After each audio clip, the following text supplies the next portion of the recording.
There you go. Okay. We could start at BMX. That's how I got my start riding bikes. I never got off my bike after that. Maybe a couple years in high school. I went from BMX straight into road cycling, breaking away. Like, I don't know if you guys seen that movie, but it's amazing. I'm also Italian American, so I really related to the character who thought he was Italian, and I really loved that experience of just like taking off and having that freedom and riding just for days. Like I just rode days, and also it was a really bicycles opened me up to other people, having really genuine friends and human connection. And on the other side, it was the time I really got to know myself. Like it was the first time I was away from other people. I went further than ever on my own power. So it was something that's lived with me forever, since the beginning. And, you know, when I was in high school, I'm aging myself a little bit. Greg LeMond won the Tour de France, and no one cared. No one knew. But I remember trying to find any kind of kernel of information about that. Like information wasn't as accessible, and it wasn't going to be in the front page of the San Francisco Chronicle. So, and then my first, like something that a lot of people on this show will relate to, one of my first places living on my own, I had roommates, and one of my roommates was a bike messenger. And up to that point, I was into it all. I had a mountain bike, I had a road bike, I still love BMX. But then the messenger culture opened it up into a whole nother world that I was not aware of as a teenager. And so I just remember at that time, there was a very healthy punk scene in San Francisco. And it was, in fact, a moment that really had an impact on me. And this is, people probably think this is crazy, but was Fugazi, which is a great punk band. Really the ethics of Fugazi. I was into being vegan, and I really kind of looked to them as, the way they did everything. They had $6 shows. They sold their albums for less. I mean, probably people would dispute this, but I remember there was a moment that Fugazi was bigger than Nirvana, maybe, or there was a time that overlapped. But Fugazi, when all these kind of like grunge bands were going to stadiums, Fugazi kept it going to community centers and churches. And in San Francisco, there was a band called El Cid. They were a bike messenger band.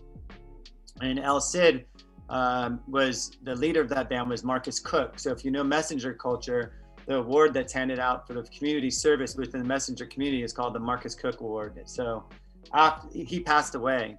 But it was very cool to go to this show where a bike messenger band was opening up for this like real international act, Fugazi.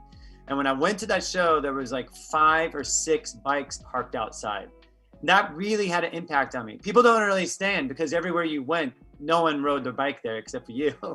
And so like seeing those bikes parked outside really had an impact. Like, wow, there's other people like me out here. So what are you I'm sorry, Terry, I was just kind of going on.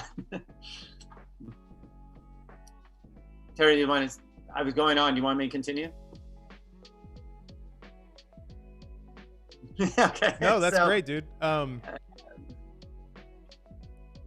No, that was awesome. I had no idea about that award. I had no idea about that award at all. And I guess I didn't realize you lived in San Francisco for so long. Yeah, I am a Northern California boy, even though people think I'm a New Yorker. I got a little bit of both of me. I have like 3 cultures inside of me. So in San Francisco, also critical mass had a start. There was like this bubbling of culture, of bicycle culture. And also the Messenger World Champions came to San Francisco in 1996, I believe it was. And, I was pretty young and I was impressionable, and that really left an impact on me to see like people came from all around the world to San Francisco. They all were into bikes. They're really fun. And people put them up in their homes, like people they didn't know. And I was like, what is going on with this? Like, this is amazing. Like, they don't even know them. And in fact, our building in the Mission, I lived on Dolores Street at that time, if you guys know. Our building, the whole building, like people weren't even into bikes. They just like, hey, people coming from Europe or wherever, come on over, stay with us. We have a couch or extra bedroom or what have you. At that time, yes, people did have extra bedrooms in San Francisco. So it was a little bit different. It was expensive, but it wasn't like it is now. So then I lived in New York. I moved to New York in the late 90s. You can stop me, Tara, if you want. I can keep going. So, yeah. You want me to keep going? So No. I was gonna ask you next about New York, so please. Oh, okay. So Oh, okay. I'm giving you extra space because there's about a 15 minute delay. I'm a 15 second delay. Sorry. Oh, okay. So I'm trying not to interrupt. Okay, cool. Interrupt me anytime you want. I don't care. So I've done this so many times. So I moved to New York, and I moved to New York to just embrace the whole arts, film and video arts. And I've always been passionate about that as well, in addition to bikes. So, and I already knew a lot of people from the bike scene at that time and some of the bike messengers. I think I knew Squid already. If people know Squid, shout out to Squid. And so then shortly thereafter, a couple of years later, I was hit by a bus riding my bike. I was doored into an oncoming bus. And it was one of those days where you're just like relaxed. I wasn't not paying attention, but I wasn't definitely being followed by Lucas Brunelle. Like, it was just like a beautiful day, enjoying myself, running some errands, and I was doored. It wasn't that bad, frankly, but I had about 6 months of rehabilitation to think about it.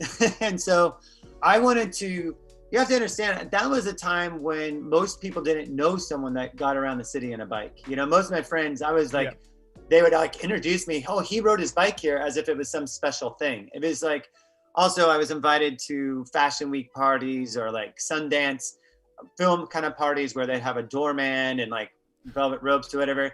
And they would have cars pulling up and everyone would get out. And I would pull up on my bike. In fact, I remember on 14th Street, there used to be a place called Lotus. It was like this celebrity Sundance film festival party, and I was invited as a special guest or something. And then I pull up on my bike, and the doorman just looked at me like, you're not coming in here. You biker guy, scumbag, you're not coming in here. And so I went and waited in line with the people who were trying to get in. I was not VIP anymore.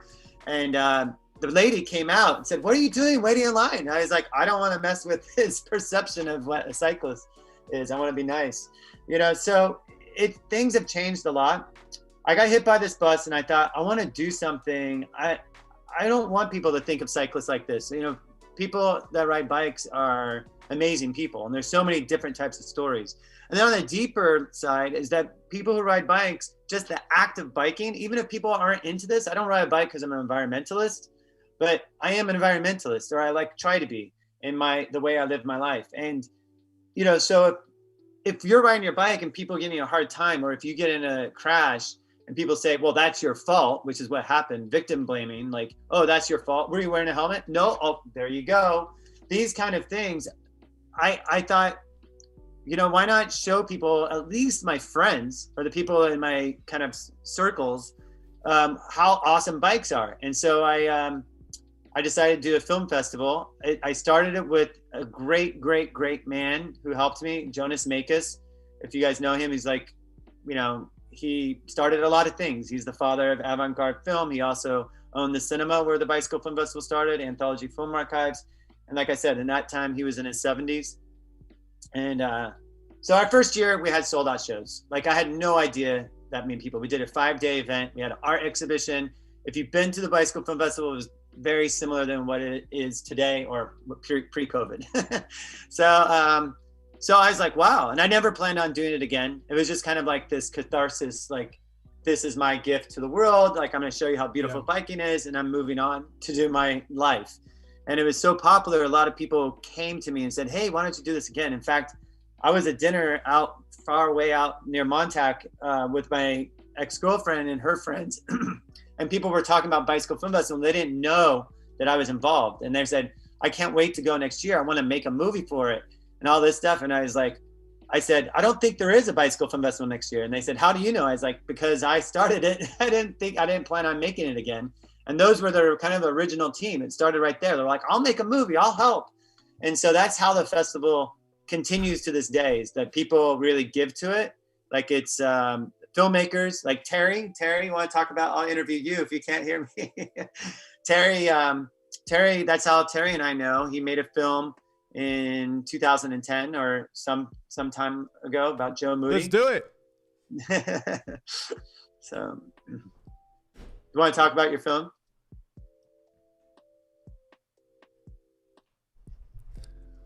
Yeah, that film, Joe Moody, was about a guy. It's actually on the channel. I uploaded it later, and it's about a guy who I knew through BMX, and he fell on his head when he was riding BMX, and they did a check on his brain, and they're like, "You have a brain tumor." So he found out that he actually had cancer before he knew it, and he got it taken out. So the whole thing is about how he believes that riding BMX has saved his life. So it was a cool piece, and unfortunately, years later, Joe has since passed, but that was a really cool first thing to enter into the film festival. So that was also the first time I submitted something personally, but I had been going for a couple years, at least to the San Francisco ones.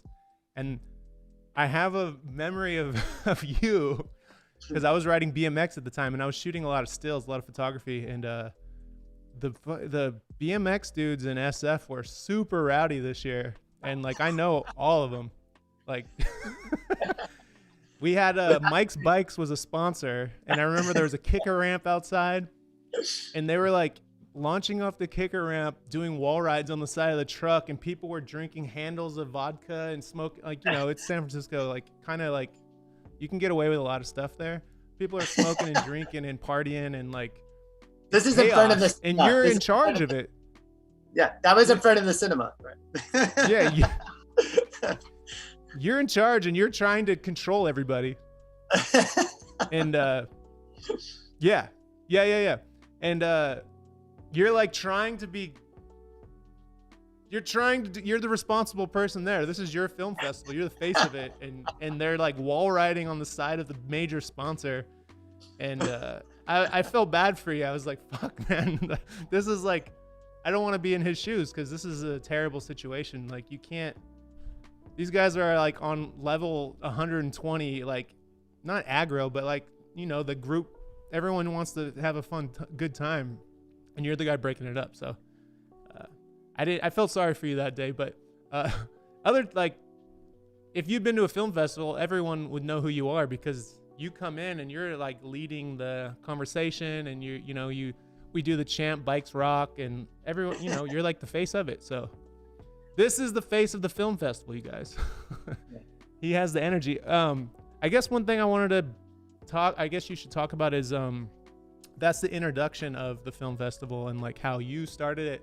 But by the time I got around to it, you were already going to different countries touring. And at that time, track bikes kind of took off. And like, I know MASH had trailers in there, and Macaframa was like a big one, which they were doing, Colin and Colby were doing videos at that time. And I was friends with them. So that's kind of what led me into going to the film festival originally.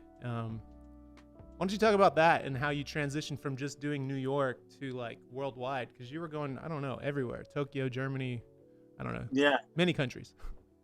Yeah, it was amazing. Like, so then first I thought like it's kind of a cool organic way to put it. By the way, it's like there's a balance between this like beautiful chaos and like insanity, you know, like, and I feel like that's a skill of mine. Like having a good host, like having a great party, and then taking it to the next level when people just really go where it's not fun anymore. But we've had some of the best parties at Bicycle Film Festival. Of course, I'm going to say that, but I think people maybe in the feed probably can concur. So how did that happen? People just started asking us. I never put my finger on the map and said, let's go here. In fact, San Francisco, if I remember correctly, was the first city that we went to outside of New York. Obviously, I'm from there, so like it was easy to go from New York to San Francisco. Related to fixed gear culture, New York is like the mecca of fixed gear culture. It's where it comes from Black and Caribbean culture. So being here, having the content from here, sharing that, you guys have to understand at that time, you could not see a fixed gear movie or anything related to almost everything at Bicycle Film Festival, not almost, everything practically at Bicycle Film Festival, you could not see anywhere else. The only place that you could consume, even think about this podcast, this type of energy was only at Bicycle Film Festival or messenger events where it was mostly focused on messengers and their immediate circles. So messengers kind of kept the culture alive of street culture, city culture. There was some advocacy organizations doing parties here and there, but I never really found, you know, no offense to advocacy people, but they're really good at getting bike lanes made, but the parties aren't that great. So so the Bicycle Film Festival, you know, just went to San Francisco. We had sold out shows. I couldn't believe it. It was, I was again shocked. Like the line at the Red Vic on Haight Street, if you guys remember that, went past up to Central Park, to Golden Gate Park. And if you know that, it's a few blocks. And those are the people that could not get in. And it was like trying to get into some big concert. And that didn't end for over a decade. In most cities, it was really hard. Like tickets would go on sale and they would sell out like in a month in advance, you know? So, and San Francisco was a really fun place. So the first fixed gear style kind of films we had were people's footage from alley cats or messenger events, or kind of like vintage footage of the 80s, like bike messengers in the 80s that sometimes we put up. I mean, you have to understand, we had high quality films from the first year. We had filmmakers.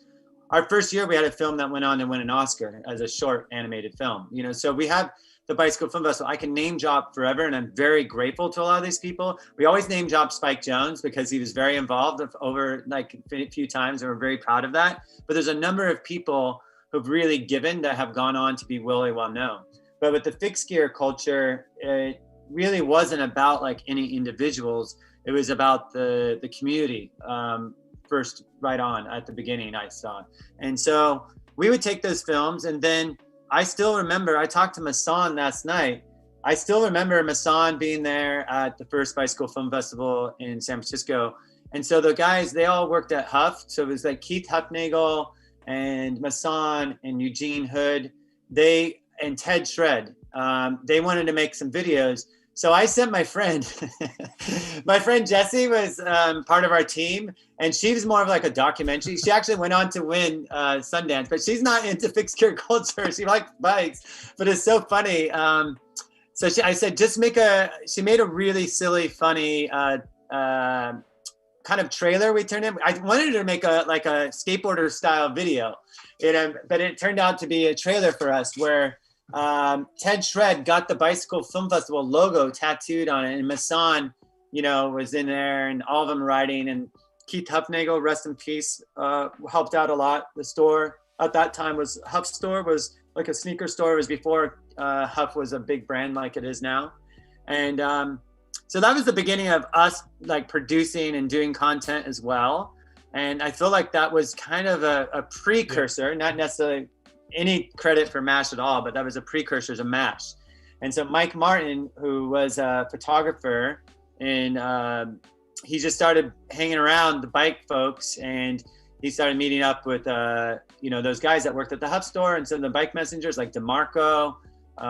There's a number of, I'm going to leave names out, so I get nervous naming names, and that evolved into a trailer that he sent me over line. I remember I had to get this email, and he could put it up on a server. There was a clash there, or not a clash. There was a crossover. Please. Sorry to cut you off. There's a crossover between skateboarding and track bikes at that time. That's what was going on. Yeah, just like in the old days with there. So there was a lot of people who were professional skaters or amateur who started riding track bikes, and that's my introduction to it. Yeah, exactly. And like, so the first video we had, Mike sent to me, and I said exactly that. I was like, this is like a skate video. This is what is going to blow up bikes, you know. This is going to be amazing. I have to tell you though, before that, there was Lucas Brunelle. Like, we have to give credit to Lucas Brunelle. Lucas Brunelle, like, I'll go back into the MASH story, but like Lucas Brunelle, I saw his alley cat footage from this drag race in his camera, I think. And I was like, this is amazing. We'll put music on it. Just like, just put music over your riding, edit it, so, like the cool intersections. We played at the Bicycle Film Festival and there was a standing ovation. Like people went nuts, like they went crazy. And you have to understand, people had never seen this before. He was capturing a space that never was captured before, a place in the middle of a street going at that speed. The camera had never been there before. And people have to, recognize that this is like amazing feeling to be able to like see. And if you rode like that, it was really exciting too, because now you can share with people, this is what it's like out there. Or you can see, you have no idea. You see them go, if you're standing on the side of the street and you see someone going by really fast or weaving, it's just not as impressive. But when you put that camera, like Terry's doing it now too, you put that camera there, it creates on a huge screen, and we played that all around the world. It was amazing. So, but MASH became something different, where there was the crossover, where Lucas really appealed to the broader bicycle culture. Like people came to Lucas's, film screening, that it was broader within the bike culture, and now he's way bigger than bike culture. But at the beginning, it was just everybody, mountain bikers would go see the Lucas Brunelle videos, but MASH crossed over. I mean, San Francisco is also like a really incredible space for skating. I mean, as New York is. And that was also Bicycle Film Festival. Mark Gonzalez, John Cardial, all these people were really attending Bicycle Film Festival, our street parties. A lot of skaters came. So some of the older name folks. But then MASH, Mike Martin sent me this 1-minute video with music, and it was a great cut. And I was like, this is the future. And I said, let's play this at the Bicycle Film Festival. So yes, it did start with a trailer. And then the next year, it turned into a 10-minute movie. And so we played the 10-minute movie around the tour. And I think that year, we're probably like 7-9 cities. And we played it in Tokyo. And people went crazy in Tokyo. Jonas Mekas had been in Tokyo like the week before Bicycle Film Festival started. And he's friends with all these fashion people, and he's kind of famous. Yeah. And so he told everybody about Bicycle Film Festival. So we had all these fashion people too. And so the hype went so insane for this 10-minute video. And then the next year we premiered MASH, like a 30-minute version with Gabe Morford and Mike Mark. And this is what you're talking about with the skateboarding. Gabe was a photographer and a filmmaker within the skateboarding space.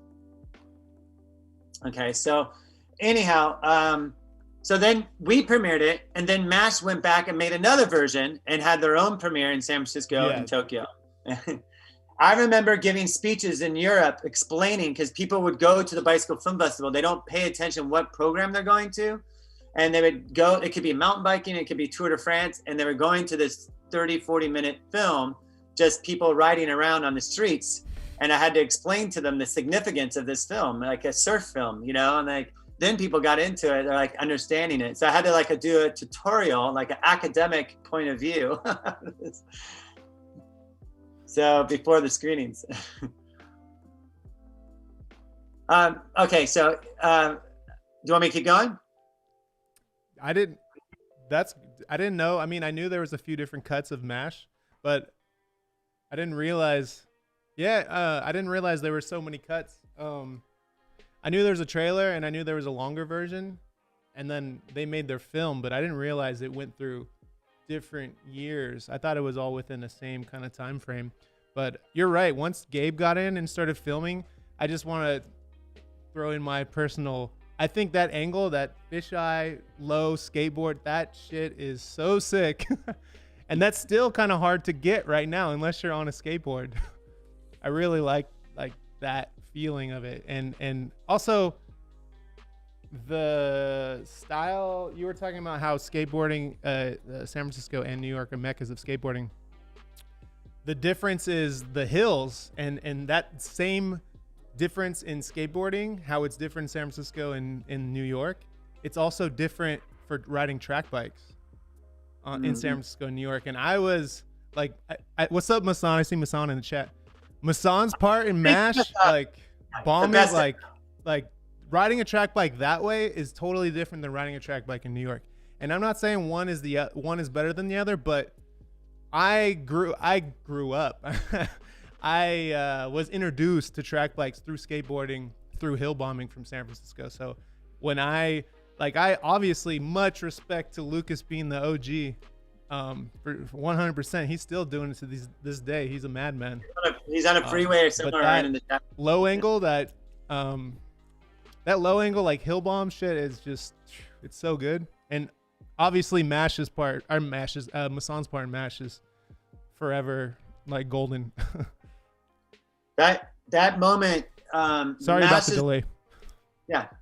Thank you, Terry. That MASH moment, that Mason, and I like to think I have some perspective on the films I've seen. We have an archive of 2,000 films, and we have seen hundreds of thousands and thousands of films.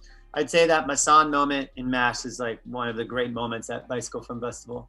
And in kind of like, if we're gonna say there's like a history of bike films, that would definitely be, there would be a place. If we were gonna make a compilation of all the years, that was definitely a thing that, you know, and the people that love, you know, what I was excited about was that people were emulating. I could see, because I am the luckiest guy ever. I love films, I love art, I love music, and I've worked with some of my favorite bands. You know, like speaking of Fugazi, years later, they did music for Matt Hoffman's film that Spike Jonze produced for the ESPN and Bicycle Film Festival. We played that all around the world. And Fugazi and Ian brought his whole family in DC, and they all came out, and Ian was volunteering, cleaning up at the end, like true like punk rock DIY spirit, you know. And we kind of emulate that here, like, even though we have like corporate sponsors, and we try to have some kind of ethos and way we do things, and really keep it focused on community as much as we can.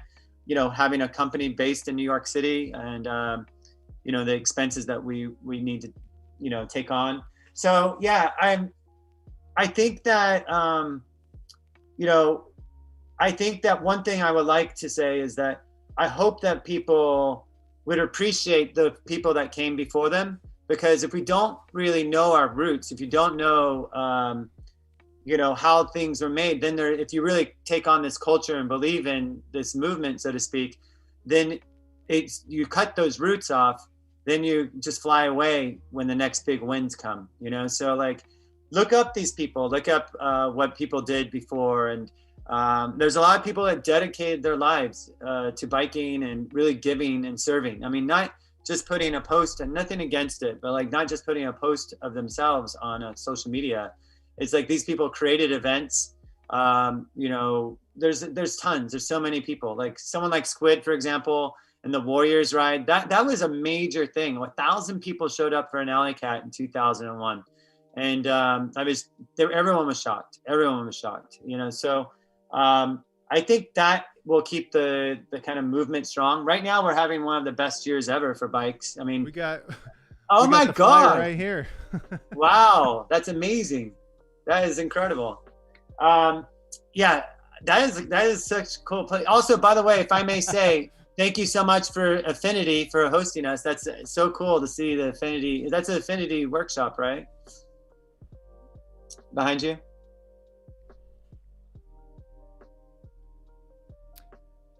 Yeah. Hold on. I know there's a delay. Yeah, here we go. Are people still in the chat? Where is it? There's the asking questions. There's the shop. That's where we're located here in Brooklyn.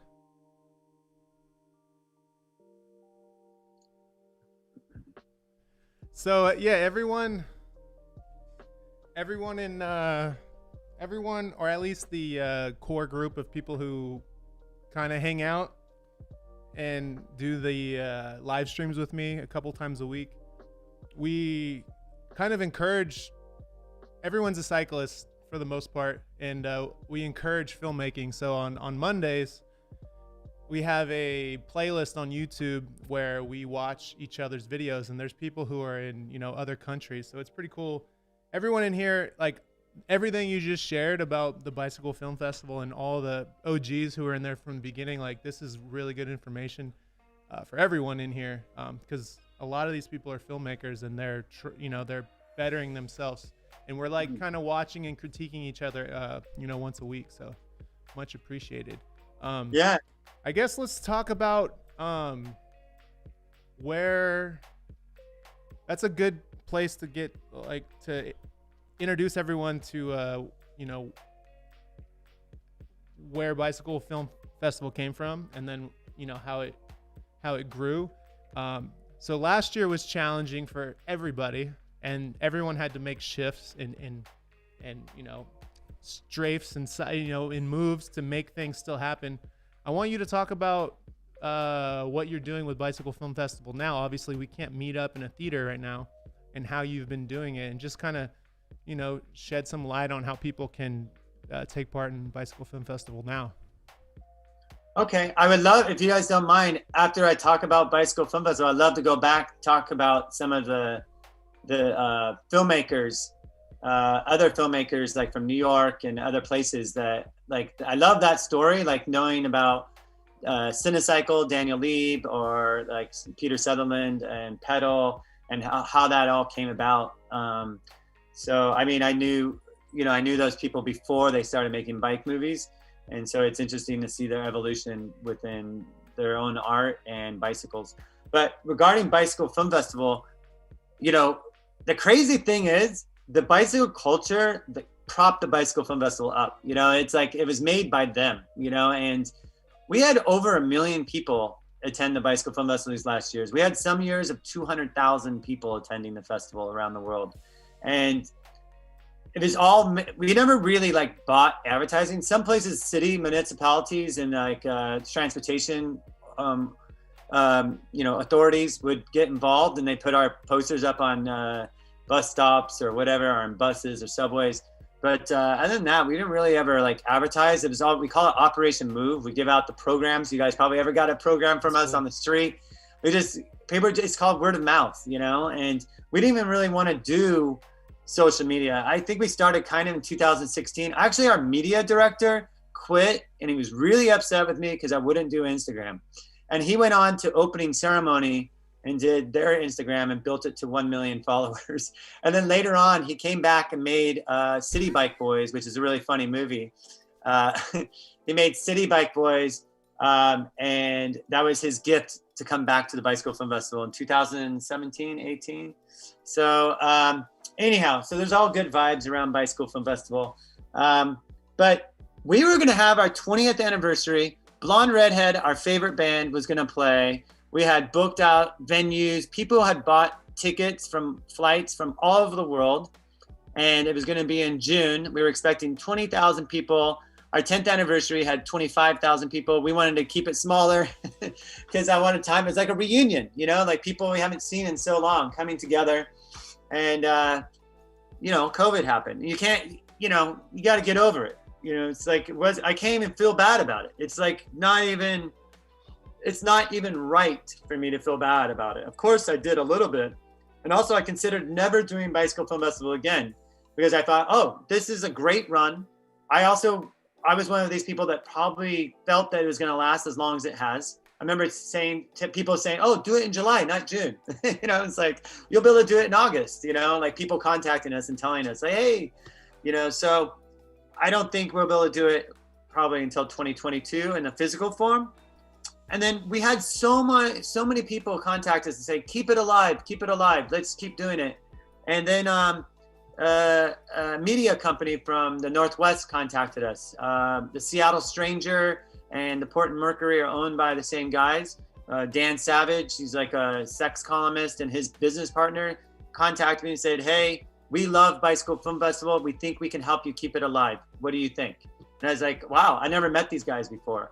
And so we started off in our first festival, virtual, was in the Northwest. I wanted to do all kinds of stuff, live. You see how the technical things that happen here, it's like we don't have big enough staff to present. If people are buying tickets for something live, you mess up. It's like a nightmare. So, I mean, as it is, we have like 3 or 4 tech people for the physical world, and so the first festival I said, okay, let's do 2 panel discussions and 3 screenings. And then we thought, oh, we're going to get 1,000 people. Like so many people are going to be able to go to Bicycle Film Festival, never been before. They can do it from their home. It's not the same at all. One of the cool things about Bicycle Film Festival is the vibe, I think, like the friendships that you make, the people you meet, the people you haven't seen. I think that's really a great part of the festival. And also we do take a lot of care into curation. But so that we thought we were going to get like 1,000 people per screening. We thought we were going to make money. We thought we were going to be able to pay like all our bills that we hadn't paid from not having income for 15 months, and so like, and even those guys from the media company thought we would have 1,000 people per screening.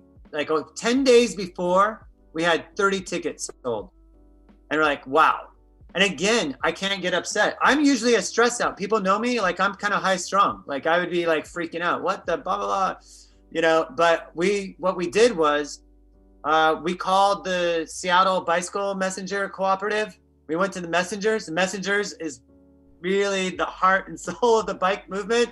We called the Messengers. We called the bike shop. Rafa sent an email out to all of North America on our behalf without us asking. So many people, like 50, 60 small businesses got behind the Bicycle Film Festival. Yeah. And that's what we're doing, and like, to me, it's emotional because it's so great. And it's like taking it way back to the grassroots, like how we started. And I'm very grateful. It's pretty awesome. It's super positive, and that's how we're running it. That first festival had over 400 people. And so we made a goal. We need to do a lot of festivals, and we're showing a short film program. We just made it simple. One short film program and then a panel discussion all in one file. So you have like 10 days to watch it. It's basically video on demand, but we're promoting it as a special event. So I always believe that you treat something as it becomes. So it is a special event. When we bring that event to DC, and we teaming up with advocacy organizations and cinemas. So we're giving a large portion of the tickets to the family-owned businesses, the cinemas, and advocacy organizations. So it's going super well. Like in DC, we had Streets Calling, which is a Black-run organization. It's a Black cycling club, really.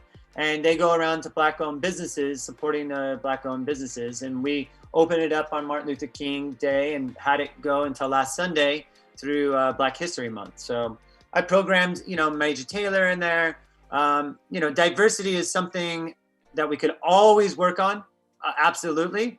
But I feel like it's something that, it's part of our DNA if we can, because we're friends with all these people in New York and around the world. Like they've contributed, that all different types of people are part of the festival.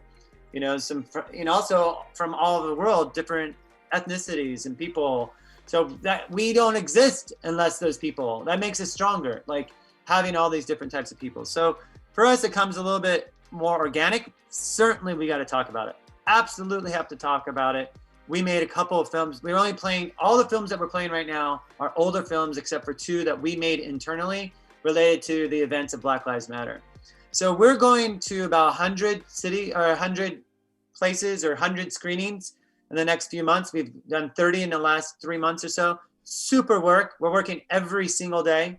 People can enjoy it. I think people are enjoying it. If you take the festival, if you go to the city nearest you and buy a ticket, just sit back, enjoy it, pretend you're in a cinema, whatever. Like just put your feet up and like really take it in, because I think the programming is amazing. And I think the people who've contributed their films are really super talented. And you can see a wide range of programming. The programming is focused on stories, individual stories. We don't have like typical Lucas Brunelle video, like musically driven, which is, if people know the festival, the urban bike shorts.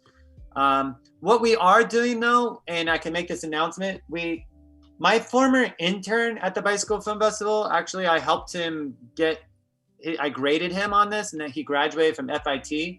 He's probably one I consider one of the best street riders and fixed gear riders ever, is Christian Thorman, and Dominican Chris, as we used to call him.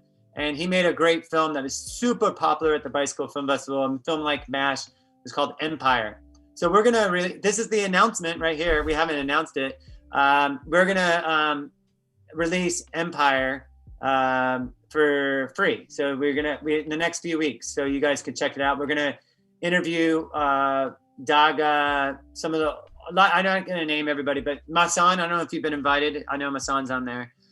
So we're gonna interview a lot of the people, Chris and Luke, who directed it, and kind of like a reunion. So we're gonna start doing that. Another great film, speaking of skateboarding, Another one we're doing after that is Riding the Long White Cloud. And that's a bunch of Rick McCrank and all these other skaters went down to New Zealand. This is before bike packing. In fact, one of the guys ended up starring Polar that was on that trip. He was doing photos.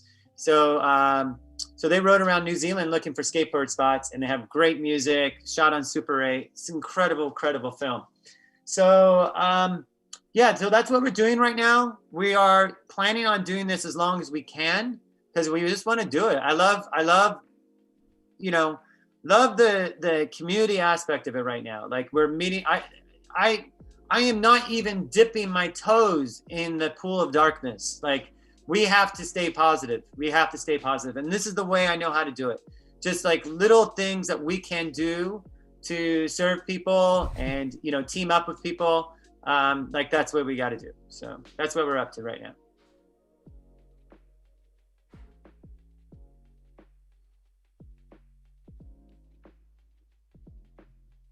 That's awesome, man. Again, sorry for the delay. Man, I didn't know. So you guys are gonna play the what is it called? Along the Clouds. I'm sorry, I missed the title, but I feel like I've seen that before somewhere else. And you're actually gonna have people who are in the film, and you're gonna interview them on a panel. Same with Empire. That's awesome. I think that's really and releasing it for free and having people.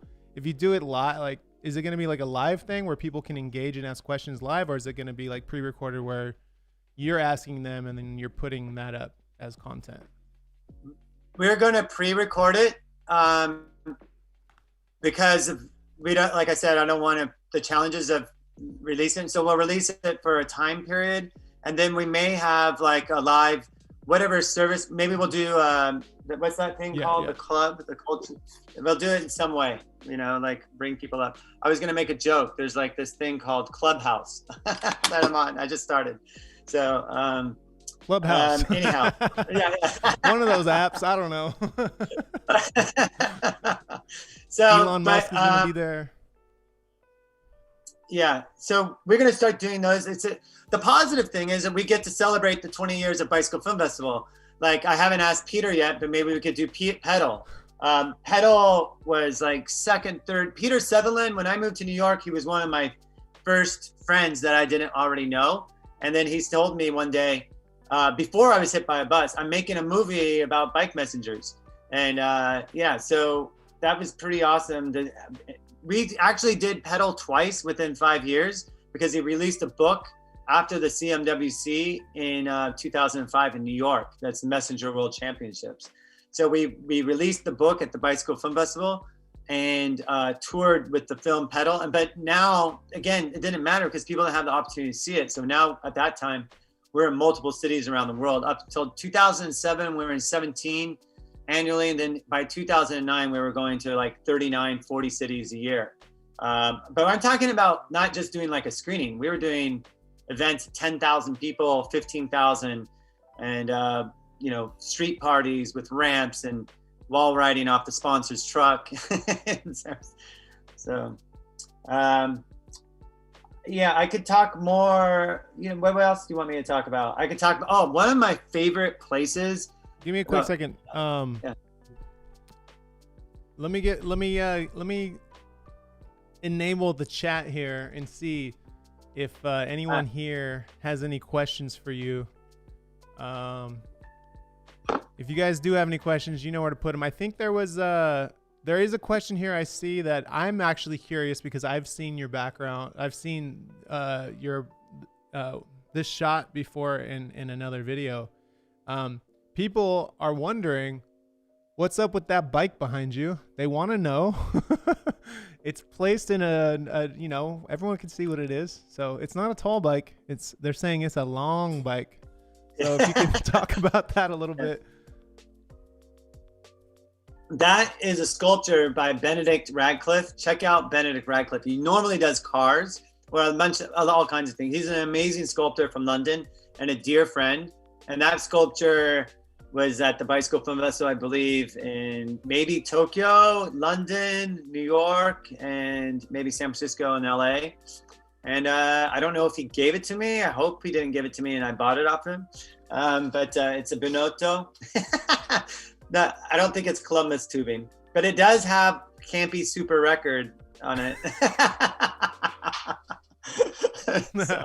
But yeah, it's really cool. It was very difficult. I live in, like, if people know New York, I live like West Village, Chelsea area, in a really old walk up. It's like from 1880. Terry's been here. It's like from the 1880s, and the stairwells at that time were pretty narrow. So it was quite the feat to get it up here.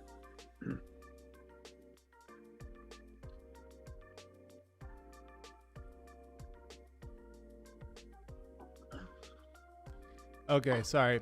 Yeah, so I guess I'll say something, and then when you're done, I'll just pause, and then I'll go. You want to signal? Want to go like this? I can. Yeah. Okay. Yeah, I guess this is more of a. Oh no, this is a question.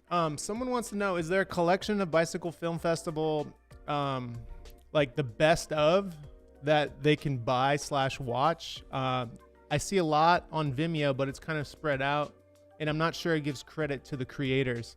So basically, I think you were just talking about this before we were live. You were saying possibly doing kind of like a trailer, or like all. I mean, you were talking about a specific type of bike and cutting it all together.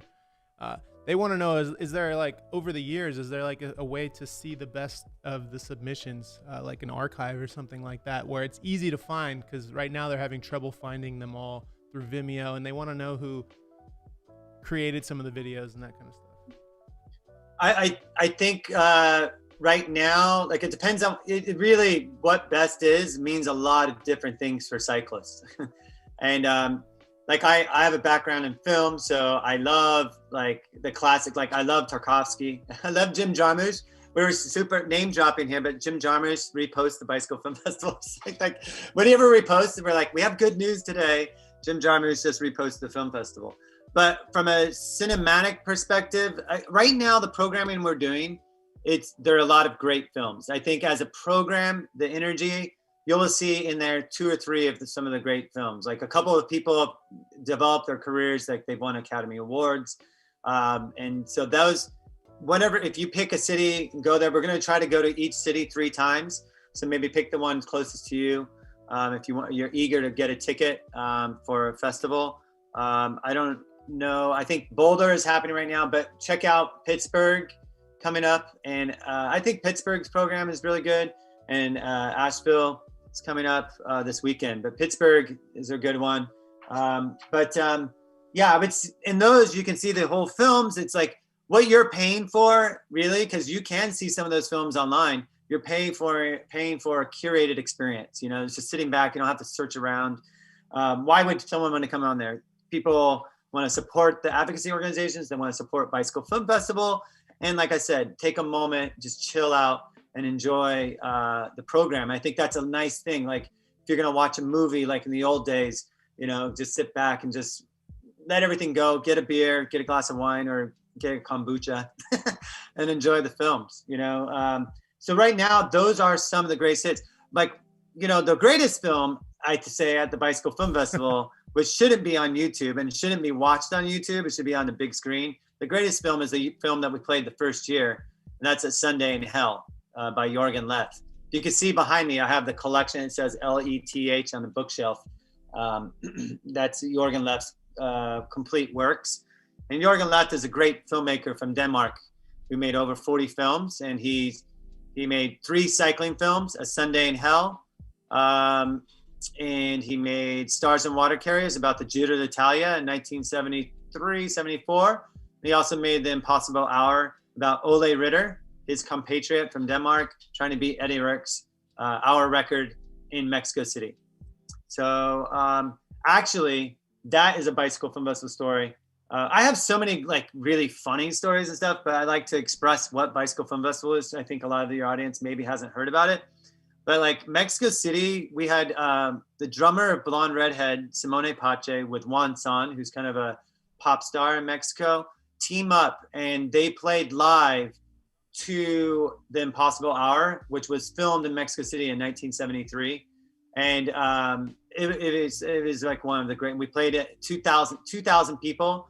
They had like the film nerds, like the the teeny bopper, like screaming people. You had the bicycle fixed gear people, like you had bike fans, all mixed together. And to me, that's like was one of the great moments of Bicycle Film Festival at the Siqueiros Art Center in Mexico City.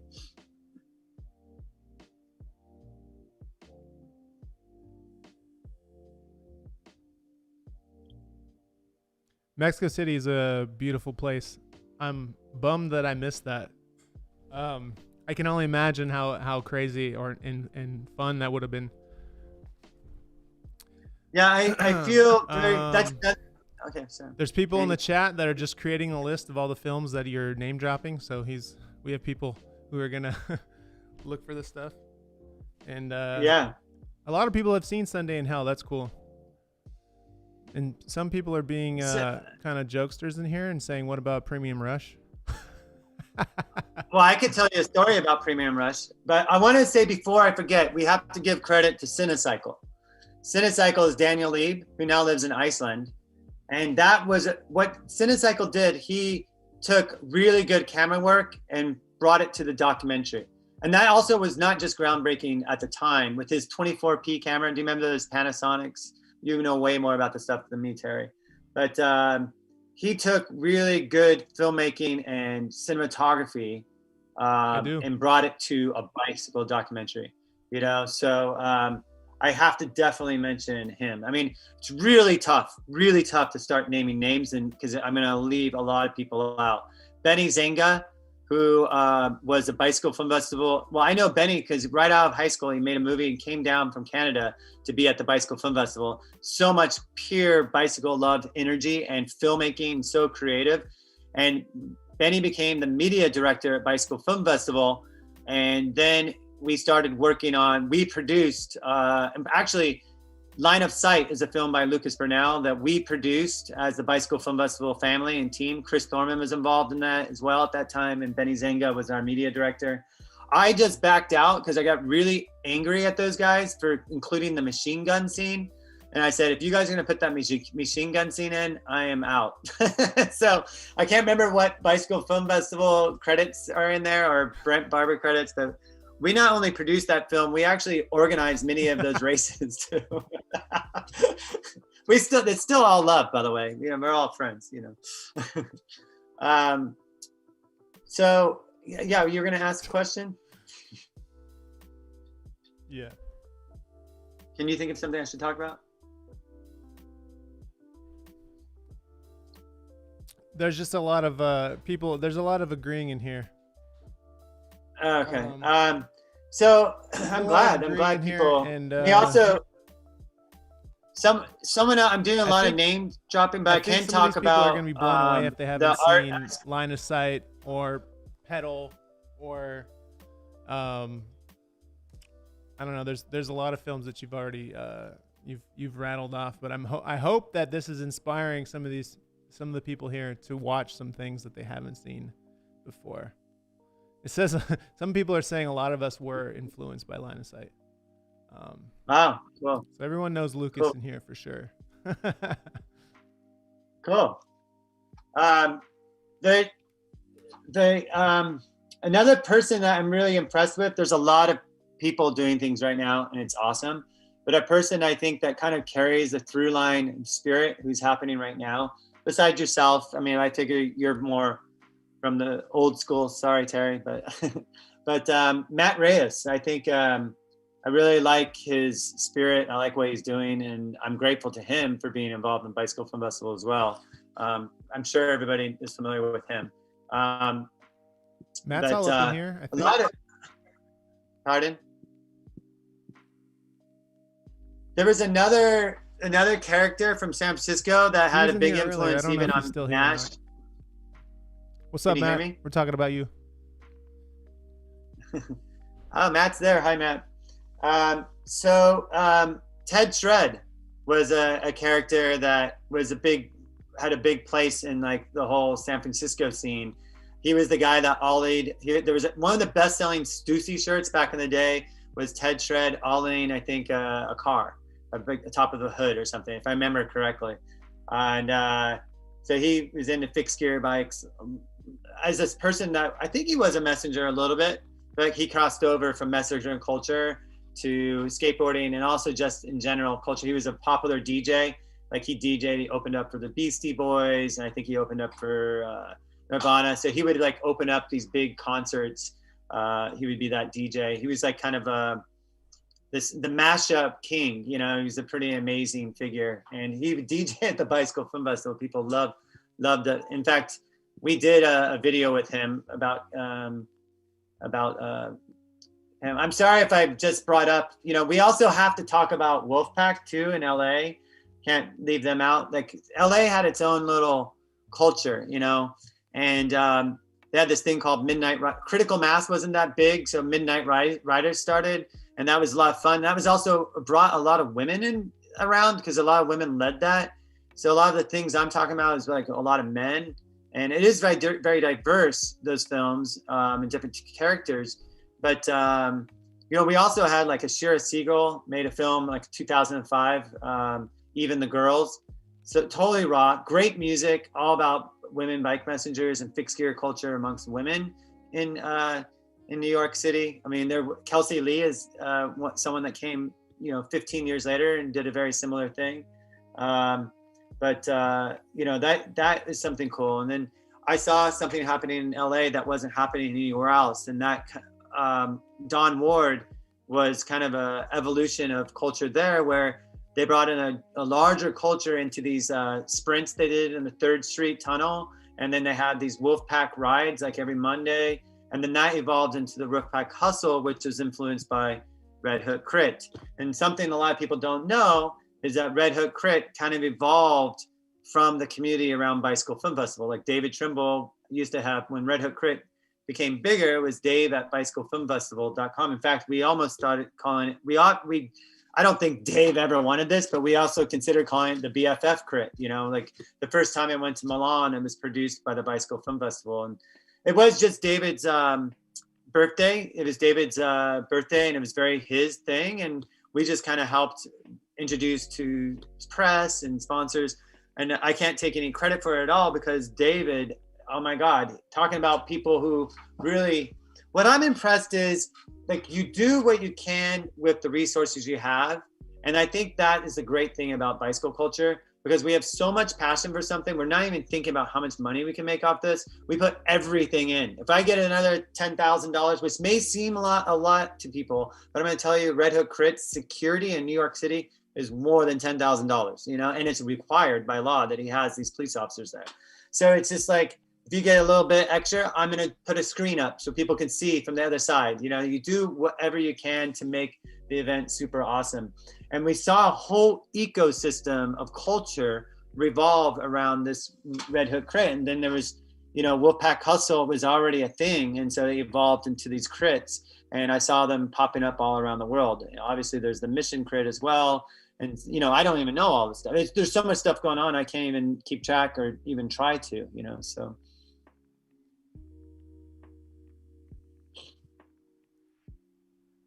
The Wolfpack Hustle was cool. From my understanding, it was the LA Marathon race, and LA would close the streets before the marathon race that was at like 5 or 6 in the morning when it would start. So they would do the race at like 1 a.m. and they would race the closed streets for the runners before any of the runners were on it. And it was kind of like a crash race where it wasn't legal, but it was like a thing, and the streets were closed, and LA has that, or used to.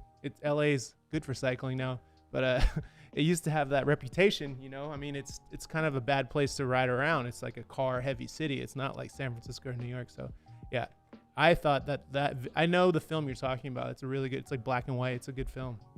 Awesome. Warren Commerce is the director. You guys should check it out if you can see it. It's available somewhere. Maybe Bicycle Film Festival will put it up in one of the cities soon.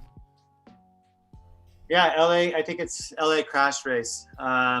Warren Commerce is the director of that. So he's a DP from Los Angeles, works on big projects, and he loves bikes, and he was part of the Wolfpack Hustle crew. Yeah. So you have any more questions? You want me to keep going? I'm happy to talk. I scheduled this time to just talk about Bicycle Film Festival. One thing I'm really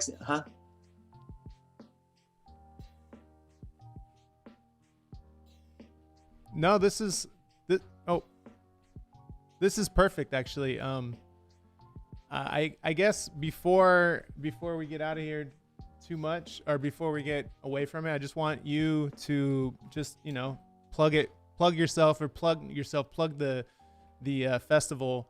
Is it just bicyclefilmfestival.com? I do have it linked in the description, just so people can you know, bookmark it or open up a tab right now while they're watching this. There's a Instagram at Bicycle Film Festival. You know, we're posting fairly common, or it's like up once in a while. You can find out about events. We also have the bicyclefilmfestival.com, and we're doing city-specific events for the next few months into the summer. You can check those out, and we're expanding what we're going to do. So right now we're focused on films and doing some Q&As with you know, people who've contributed to the culture and still contributing.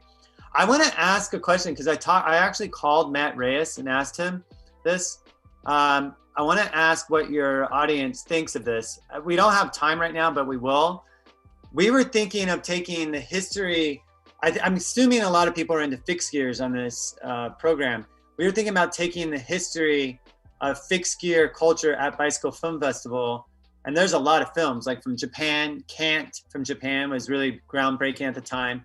We produced a film about Wonka, and we had New York bike messenger Wonka, Ed Laforte, with Choach, this master frame builder in Italy.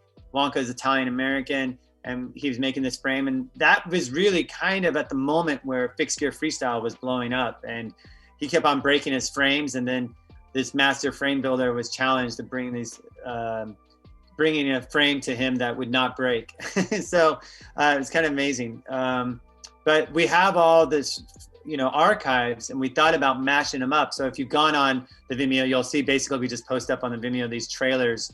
We're not really active on Vimeo that way, but we've thought about making a kind of a mashup compilation for like 50 minutes. We're just wondering, I'm wondering if your audience has feedback, if they would be into seeing that, because it's a lot of work. We did a 15-minute one for our 15th anniversary, which was really well received. Oakley did a store, we presented it in London, and there was a big fanfare around that. But that took like a month to put together. So I'm just curious what your audience would think.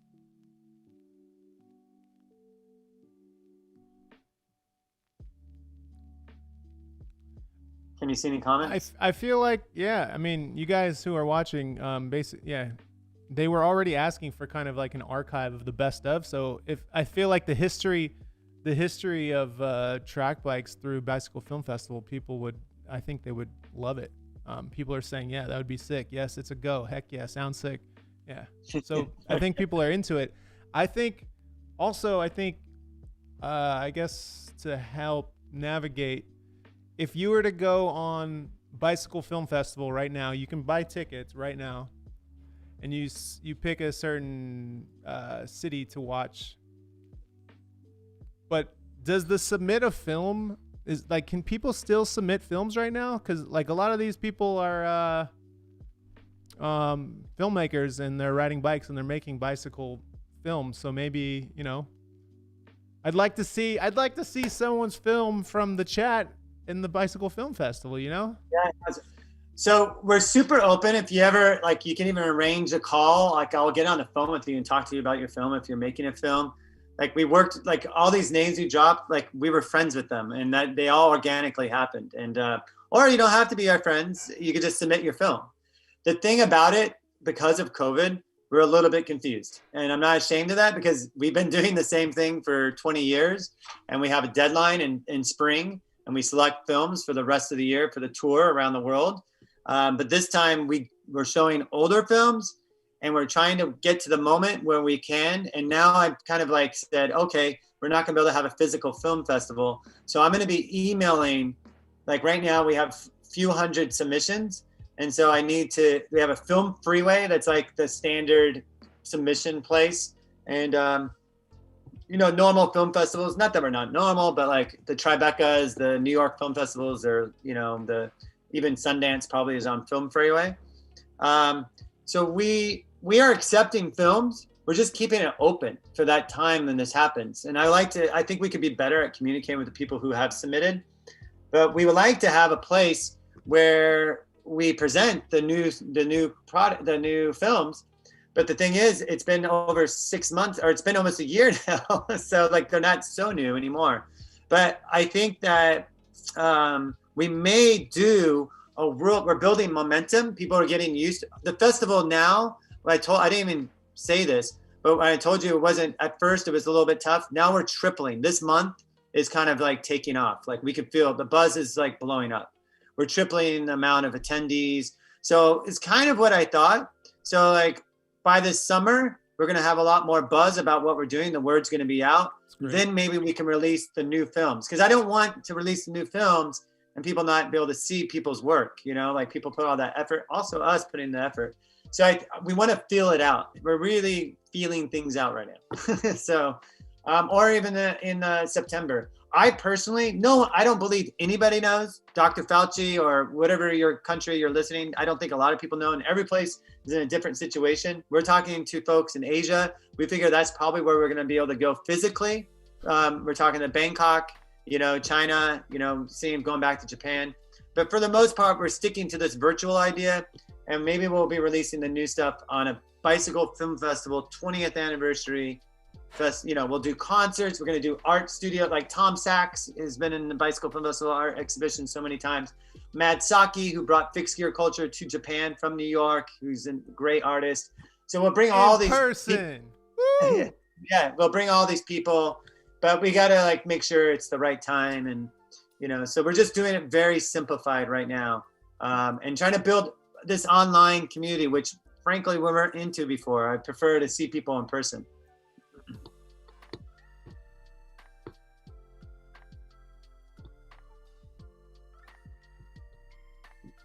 Me too. It's better to, that's the whole experience, I think, is like you said, sit down, have a glass of wine or a beer. It's like, go and gather with people and sit down. And like, back when I was going to the film festival in San Francisco, I was cracking open a beer in the theater. But I'm looking forward to when things are the new normal, when we can see each other and and scream bikes rock in the theater, and and clap and celebrate with other filmmakers and other cyclists in the same space, Mm-hmm. But yeah, for now, I guess, if you guys want to submit your film in to the Bicycle Film Festival, then you have a good chance of it being in a touring in-person film festival instead of the virtual one that they're doing right now. So it looks like you have Boulder, Pittsburgh, Asheville, Chicago, Minneapolis, and then there's a National Bike Summit, and then you have Maine, Shenandoah Valley, and then Seattle for the second time. So those of you who are watching, you can go on to bicyclefilmfestival.com and you can get tickets to one of those. And those are all specific to the areas of where the films were made or the cyclists are from. No. Oh. They're all, I would stick to a city because it's a little bit confusing. Thank you for asking. There's a lot of the same films, but a couple are kind of leaning towards social justice, like a little bit, a light touch. Like Chicago, we have presentations by Street Calling, and I think Pittsburgh is a very similar program. So yeah, I would check those out. I like those programs. Chicago coming up next week, I think next Wednesday. A lot of the community has come out in support of that. We had amazing festivals in Chicago. We had an excellent exhibition. I remember the Museum of Contemporary Art we had a art exhibition there that was pretty awesome. Yeah, I'm grateful. I could talk about. I'm really grateful. I would say the cool thing about Bicycle Film Festival is I can sit here being grateful to so many different people, and I have to admit I'm super uncomfortable naming names over others, like because there are a lot of names. Like Cheryl Dunn, she's done so much for Bicycle Film Festival. She's had a couple of films at the festival, been in art exhibitions. I can keep going and name, like I name Thousands. dropped Mike Yeah. Jones, huh? I mean, BMX too. There's like so many people that Joe Rich, and he made so many great films. I mean, Matt Hoffman supporting the Bicycle Film Festival. Like, it's there's just so many amazing, incredible people from all the different kind of backgrounds and cultures that participated in the festival. I mean, like I mentioned, Blonde Redhead. I think they performed at the festival at least 25 times. You know, like Istanbul, Mexico, in some way or another. That is what I'm looking for. Two things. I'm looking forward to the dance party at Bicycle Film Festival, or dance party anywhere. And then I'm looking forward to the concerts. Harry, have you been to those concerts? Like we've been doing with different bands, live video and film, with bands and chamber ensembles and horns and different types of styles of music over the years. And I think we've been doing them in Brooklyn in churches and cultural and art centers. We did it at the Barbican Hall with the London Symphony Orchestra plays. And we've done different, you know, we did Metronomy there. You know, so we've done a lot of cool stuff with different great artists. The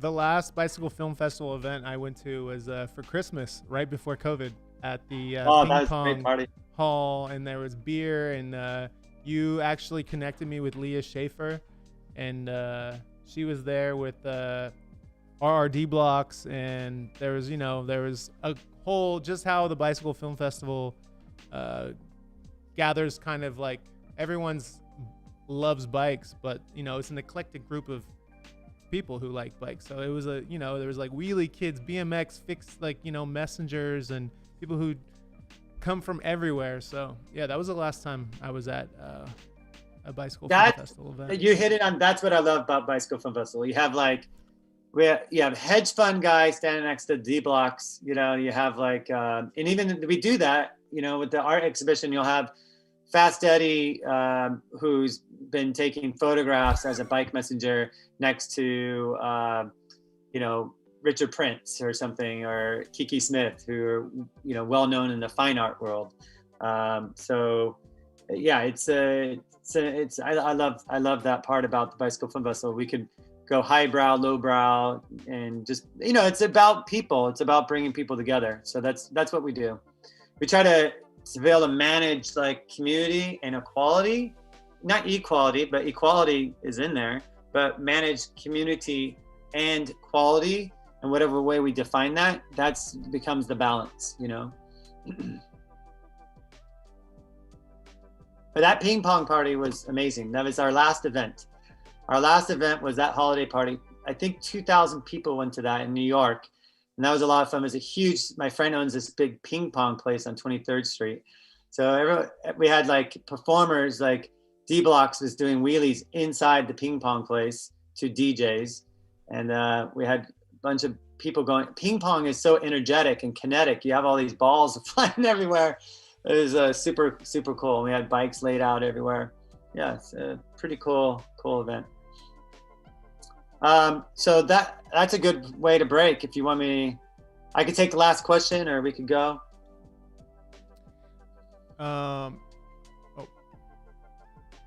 Yeah. No, this is perfect. That's what I was about to say. So, thank you for your time. Thanks for coming on, and hopefully we get some people who didn't know about Bicycle Film Festival. Now they know, and appreciate the history lesson everyone here does.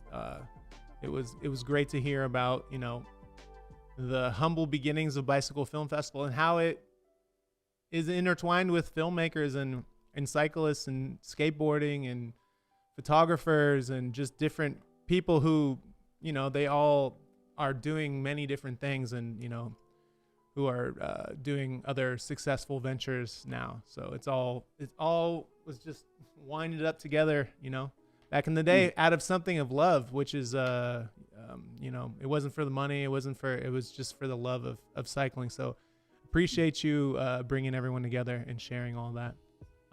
So I'm going to give you your chance to say goodbye and then wait. And then we can wrap up and then I'll end the stream. Yeah, thank you, Terry. Terry, I think you're doing a great thing here. Thank you so much for hosting myself and all the other people on your platform. Yeah, if you guys want it, we talked about it enough, but you know, check out the Bicycle Film Festival or tell people. That's how it's really tough the way our brains are now, the way social media works. You know, we used to get, you know, I mentioned earlier in the interview, like 15,000 people attending an event, mostly on word of mouth. So social media doesn't really work that way. So please tell folks, you know, like, I think it's something really nice. We're getting great feedback. People feel really positive about it. So yeah, I recommend doing Chicago or Pittsburgh this weekend. Or, you know, we're going to go to LA soon. So, but like, it's kind of funny. You can go to anyone wherever you are, but we'll probably come to you. We're going to be going to Ukraine, Ecuador, Italy. We've done London and Edinburgh already. So, you know, as you guys know, we've been all around the world, from Moscow to Buenos Aires. We shout out to all these people that have ever supported the Bicycle Film Festival. So thank you very much, Terry. Thank you.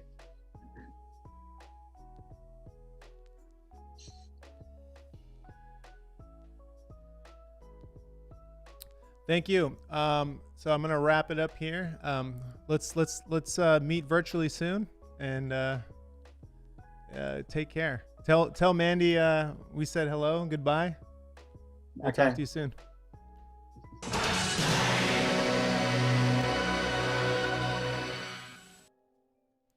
All right, that was Brent from Bicycle Film Festival. Let me unplug this because I think this is gonna work now. I'm sorry for all the technical difficulties earlier.